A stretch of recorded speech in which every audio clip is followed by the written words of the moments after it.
Finally, the Democrats have woken up and they're fighting fire with fire. We have Texas Democrats who are legislators in the state who have left the state to break what is called quorum so that they cannot pass any laws or this awful redistricting that they want to get through. And I have Governor Abbott crying about it. So sad. And Kathy Hochul, who is the governor of New York, is also fighting fire with fire.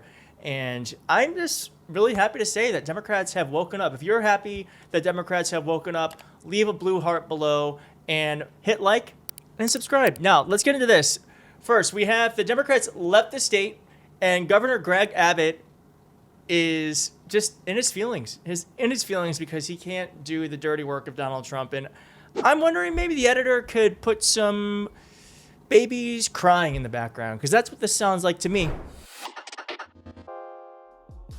So much. Can you tell us from your perspective, what is the issue? Why did they leave? So they're leaving, and they've left because they're very un-Texan. Texans don't run from a fight. And there's a fight going on in the legislature right now about redistricting as well as other things. But I'll make two quick points, Dana, about this. For one, to run to states like New York and Illinois to protest redistricting is kind of like running to Wisconsin to protest cheese. It's just kind of outrageous. Those are New York and Illinois are two hallmark states that have already done redistricting to eliminate Republicans. But the second thing is far more serious, and that is what these Democrats have done. Just a small fraction of them were needed to break a quorum, and that small fraction is holding hostage legislation in the state of Texas, where we will be able to provide assistance and reform for all of the victims of that horrific flooding that we've had in the state of Texas.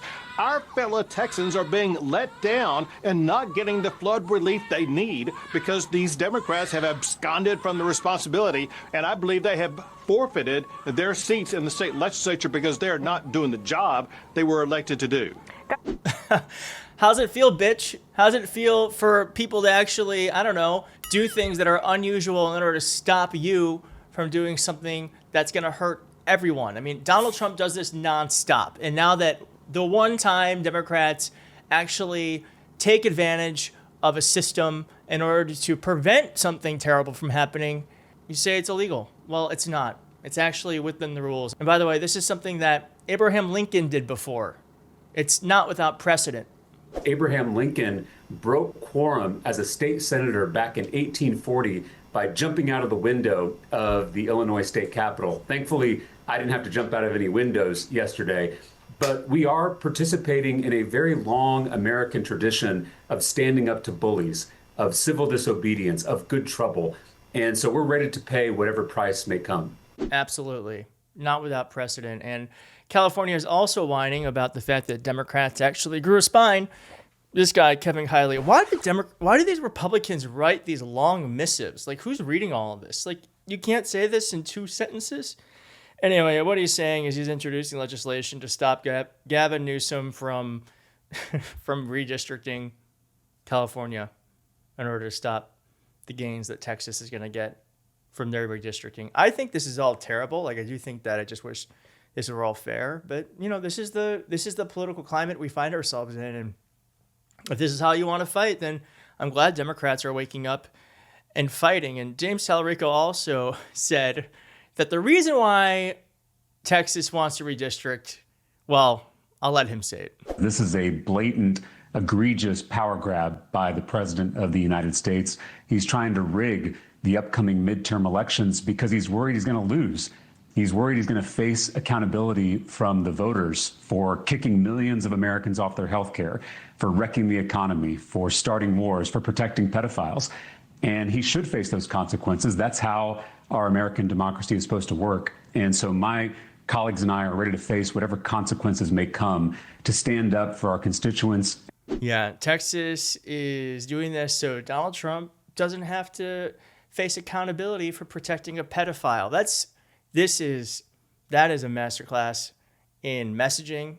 You pivot what you're doing and you focus it on the thing that they don't want to talk about. And by the way, that's true, because what's going to happen next year is there is going to be a huge blue wave. They're trying to mitigate it by doing these really just, like, I think, immoral actions to stop democracy from taking place. And one of the reasons why this is going to be a blue wave is because Donald Trump is helping defend Ghislaine Maxwell. He put her in a minimum security prison. Now, Kathy Hochul, who's the governor of New York, is also jumping on board. God, it's so good that Democrats are waking up, saying that, well, let me just let her say it. These brave public servants are taking a stand, a strong stand, against a blatant power grab that's happening in their state as we speak. And this will have implications, not just in Texas, but for our entire nation and its future. And I have news flash for Republicans in Texas. This is no longer the Wild West. We're not going to tolerate our democracy being stolen in a modern-day stagecoach hoist by a bunch of law-breaking cowboys. Americans don't want a system that's stacked against them. They believe in fairness. It's fundamental. Rigging the system is un-American. But here they are, flagrantly breaking the rules so they can hold on to power. With that power, they're going to inflict even more pain.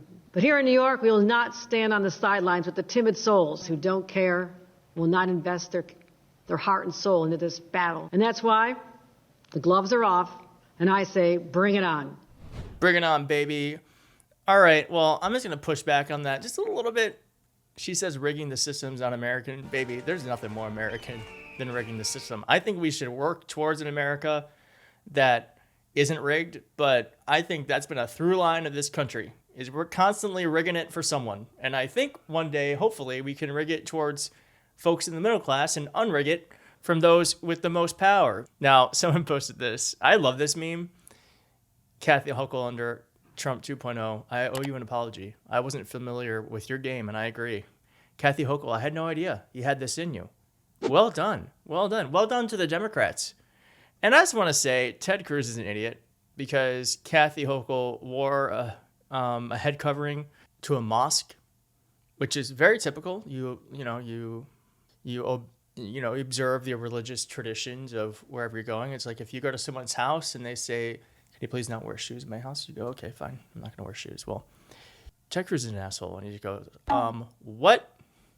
Yeah, but it turns out that Ted Cruz has been doing the same thing when he goes to Israel. He puts on yarmulkes. So every Republican accusation is quite often a confession.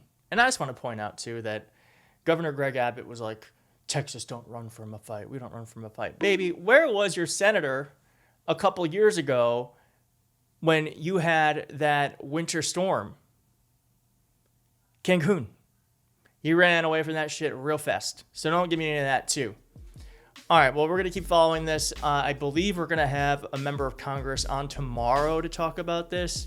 It's confirmed, but I don't want to say who, just in case, these things can always change. But do stay tuned for that. Hit like, subscribe so you can be the first to see it, and I'll see you next time. Bye.